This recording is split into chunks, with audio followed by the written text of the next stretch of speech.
It was the summer of 1898 when Dr. Jonathan Harrow and his wife Eliza moved into Blackwood Manor.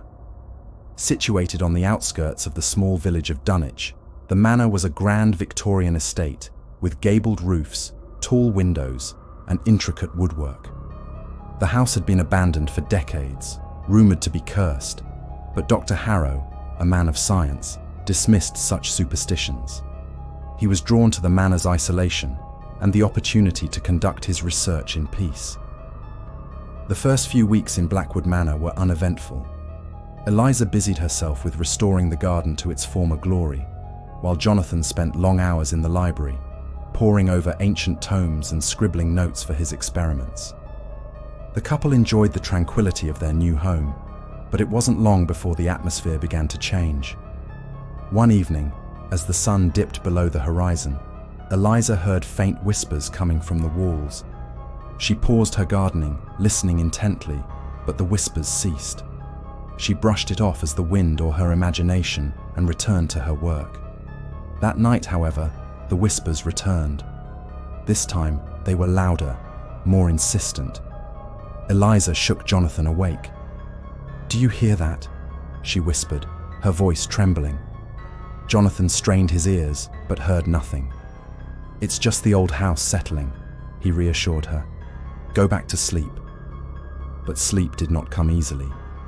The whispers continued, and Eliza could swear she heard her name being called. She buried her head under the pillow, praying for morning to arrive. The following day, Eliza explored the manor, searching for the source of the whispers. She tapped on walls, checked for drafts, and even ventured into the basement, but found nothing. The manor seemed perfectly normal in the daylight, but as dusk fell, the whispers resumed. Jonathan grew concerned for his wife. She was pale, with dark circles under her eyes. She insisted the whispers were real, that they were trying to tell her something. To ease her mind, Jonathan agreed to investigate further. He set up his laboratory in the basement, where the whispers seemed the loudest, and equipped it with scientific instruments to detect any anomalies. For days, Jonathan recorded data, but found no logical explanation for the whispers. Frustrated, he decided to stay up one night, determined to hear what Eliza heard. As the clock struck midnight, the whispers began. At first, they were faint, indistinguishable murmurs, but gradually, they grew louder, clearer. Jonathan's blood ran cold as he heard his name being called. "Jonathan! Jonathan! Help us!" The voice was ethereal, echoing from the very walls of the manor. Jonathan followed the sound to a hidden door in the basement. With great effort, he pried it open, revealing a narrow passage that led deep into the earth. Heart pounding, he descended the steps, the whispers growing louder with each step. At the end of the passage, he found a small, dimly lit chamber. In the center of the room stood an ancient altar, covered in strange symbols. Jonathan felt a chill run down his spine as he realized this was no ordinary basement. It was a place of dark rituals. Suddenly, the whispers ceased. The silence was deafening. Jonathan approached the altar, his hand trembling as he reached out to touch it. As his fingers brushed against the cold stone, a surge of energy shot through him, and the room was filled with a blinding light. When the light faded, Jonathan found himself standing in a vast, shadowy landscape. The sky was a swirling mass of dark clouds, and the air was thick with an oppressive sense of dread. He turned around and saw Eliza, standing a few feet away, her eyes wide with fear. "Jonathan, where are we?" she whispered. Before he could answer, a figure emerged from the shadows. It was a tall, gaunt man with hollow eyes and a sinister grin. He was dressed in tattered robes, and his presence radiated malevolence. "Welcome to my domain," the figure said, his voice a chilling whisper. "I am Malachi, guardian of the forgotten souls." Jonathan and Eliza clung to each other as Malachi circled them, his eyes gleaming with malice. "Your arrival was foretold," he continued. "Blackwood Manor is a gateway, a portal to this realm. For centuries, it has been a place of sacrifice, where the souls of the innocent are trapped, forever bound to this cursed land. Eliza gasped. But why us? We did nothing wrong. Malachi's grin widened. The manor chooses its victims. You were drawn here, just as others before you. Now you too shall become part of its history. Jonathan's mind raced. He refused to accept this fate. There must be a way out, he said, desperation in his voice. Malachi's expression darkened. There is no escape. The only way to break the curse is to appease the spirits of the forgotten. Only then will the portal close. Jonathan and Eliza exchanged a determined look.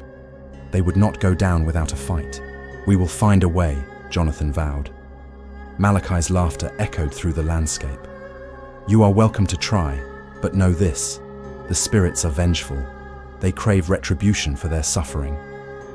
With that, Malachi vanished, leaving the couple alone in the eerie realm. Jonathan and Eliza set off, determined to find the spirits and seek their forgiveness. They wandered through the desolate landscape, encountering the tormented souls of those who had been sacrificed. Each spirit shared their story, their pain, and their desire for vengeance. Jonathan and Eliza listened, offering their sympathy and promising to help. Days turned into weeks as they traversed the nightmarish world, collecting artifacts and performing rituals to appease the spirits. With each act of compassion, the realm grew less oppressive, and the whispers became more coherent. Finally, they reached the center of the realm, where a massive, ancient tree stood. Its gnarled branches stretched towards the sky, and its roots dug deep into the earth. The spirits gathered around the tree, their faces etched with hope and sorrow. Jonathan and Eliza approached the tree, holding the artifacts they had collected. They placed them at the base of the tree and began the final ritual, chanting the incantations they had learned. As the last word left their lips, the ground trembled, and the tree glowed with a bright, otherworldly light. The spirits sighed in relief, their forms dissipating into the air. "Thank you," a voice whispered. "You have freed us." Jonathan and Eliza watched in awe as the realm began to dissolve, replaced by the familiar surroundings of Blackwood Manor. They were back in the basement, standing before the ancient altar.